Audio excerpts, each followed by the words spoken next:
Okay, so we're in book 4, and Satan is now looking at the earth. He's overlooking God's new creation, and there's some thoughts in his mind. I want to say this much has been said. He begins in the Garden of Eden by sitting on the tree of life, and there is some irony there. It's about line 197 and 198. He's sitting on the tree of life, devising death to them who lived. So here we see Satan bringing death, or this idea of death, into the garden.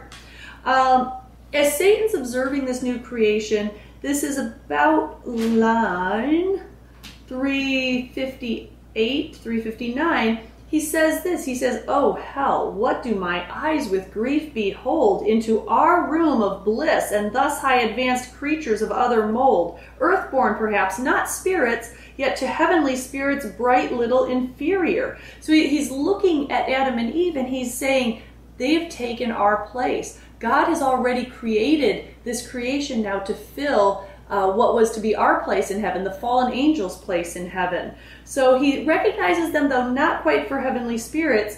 He does say, a few lines down, he says there is a divine resemblance in them, which, if you know the biblical text, man was made in the image of God. So he's recognizing, the godly shape to them. But it's kind of neat, though, because Satan's overhearing them and listening to their conversation. And Adam says to Eve, he talks about how God raised them from the dust. And it's about line 419. Adam's saying this to Eve, that he, being God, who requires from us no other service than to keep this easy charge of all the trees in paradise that bear delicious fruit, so various, not to taste that only tree of knowledge planted by the tree of life. So near grows death to life, whatever death is. So what Adam is doing is, Adam, throughout the text, Milton has Adam as being the teacher. Eve is not very intelligent in the text, which does set up the fall a little bit more, because Eve down the road, she wants to be on Adam's level. She wants to understand. She wants that knowledge.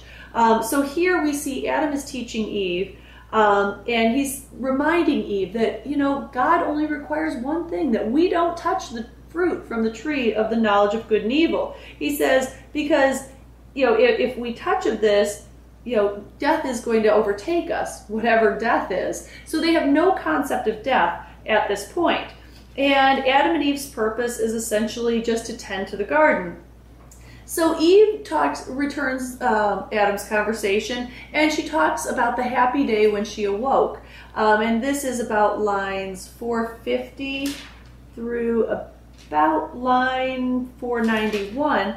And Eve essentially talks about her own self-realization. She woke on this bank beside a lake, and she thought the lake was the sky because she saw the reflection of the sky in the lake. And she peers into the lake and beholds her image. And it's really neat. It's about line 460. "I bent down to look. Just opposite, a shape within the watery gleam appeared, bending to look on me. I started back, it started back. But pleased I soon returned. Pleased it returned as soon with answering looks of sympathy and love. There I had fixed my eyes till now, and pined with vain desire, had not a voice thus warned me." So Milton here is also setting up Eve as being a vain creature. She's very pleased with her looks. It's a narcissistic thing. She enjoys looking at herself in the reflection. But Milton takes us a step further. This voice warns her, "Okay, Eve, stop looking." He says, "What you see, that's yourself." And he says, "Let me show you to your mate, essentially. Let me show you someone else." So the voice leads her over to Adam. And I love this. Eve says this. He says, she followed the voice, invisibly led, and this is at about line 477. She says, "Till I spied thee, till I spied you, Adam, fair indeed and tall, under the platane. Yet methought less fair, less winning soft, less amably mild than that smooth watery image, back I turned." So what she's saying is, I saw you, Adam, but I didn't think you were that great to look on. I was much more fair and much more pleasant to look on. And she was about to turn back and go look at herself in the lake, except for Adam called to her. And so the two held a conversation. But Eve does say essentially that beauty is excelled by manly grace, and this is about line 490, and wisdom. So she recognizes man's place above her, Adam's place above her. So Satan's watching these two. And Satan begins to essentially torment himself to some degree. He says, sight, this is about line 505, sight hateful, sight tormenting. Thus these two imparadised in one another's arms. So these two are finding paradise with each other.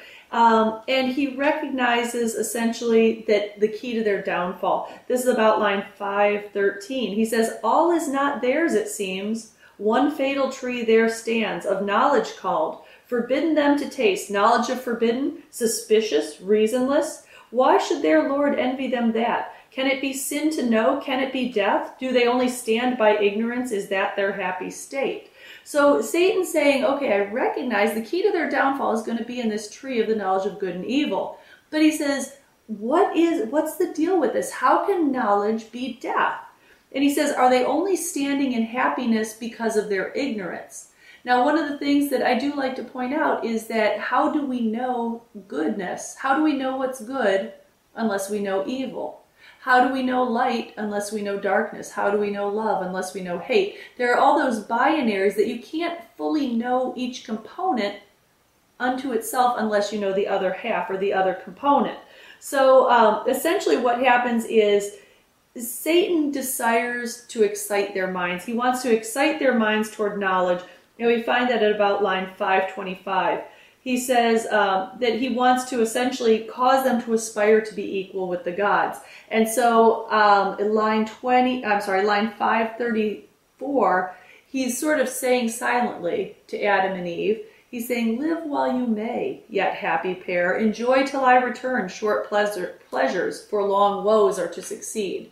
So he's essentially saying, I now know the key to your downfall. Just enjoy this short time that you have right now, because pretty soon you are going to experience great woe.